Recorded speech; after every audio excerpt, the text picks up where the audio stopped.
Good day, everyone. This is Pastor Caleb with Hope from His Word, and today we're looking at how to have a good day. I think oftentimes we get up and we look at the day and like, oh man, is today gonna be a good day? Or we're always in this wrestling of, man, what can make today good?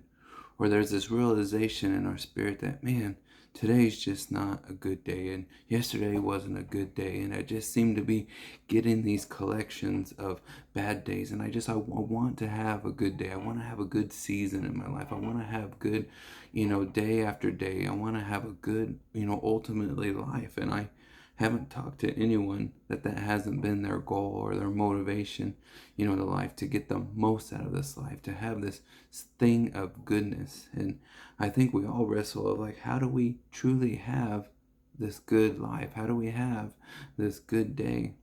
And I think it boils down to the fact of where we got to define, or we got to understand what truly good is. And we all have our definitions of what good is, and we in our minds think, well, this is what it would take to have a good life, or this is what it would take to have a good day, and that always falls short, because I think we get through life enough to realize by our standards that, man, the things we strive for in our human, ability, in our human spirit, in our human jockeying for position, it's just not enough. We still leave unsatisfied. We still leave a lot on the table. We still leave, this feeling that things are not good enough. And so there's this aspect that we understand that there's not enough good in our life. So we have to define what looks good, or we're chasing after all these things. We're chasing after so many things that are just temporary in life, that never amounts to anything. So then we begin to wonder, well, where is the true source of good? Where do we find the true goodness then? If we have all these things that are unfulfilling in life, where is the good? And I think we see enough in our life that there's things in life that bring good and pleasure and happiness. And there's things that are a war in our life, the things that bring, frustration and doubt and pain. And I've always explained it to this, is that we know here on earth that there's these two realities at play, of goodness and bad, and evil and good, and that's in our spirit even from very little. That we understand that there's things that are good and there's things that are bad.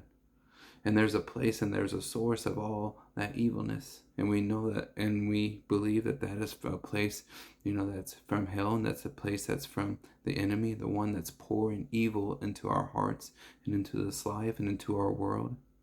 But on the turn, and in the greater news and in the greater focus of our life should be, is that there is a place, that there's a source of goodness, that there's a source and a place of good. And that place comes from heaven. And that place, and we believe, comes from good. And if we believe that, if we feel that, even as I'm saying that, you're like, oh, that makes sense, then we get to look into that source, and we get to believe that to be a place that we want to be a part of, to be privy to. And God says here in Romans 8:28, and we know that in all things, that God works for the good of those who love him and have been called to his purpose. He wants that to be all of us that read it, all of us that hear this, all of us that come across this. He wants us to be the ones that are called by him. And he calls all of us. He's calling all of us. He's not saying, oh, only these certain people, or only people that are pastors, or only people that are going to church, only these type of people that are reading my word every day. No, he says to all people, I want to call you mine.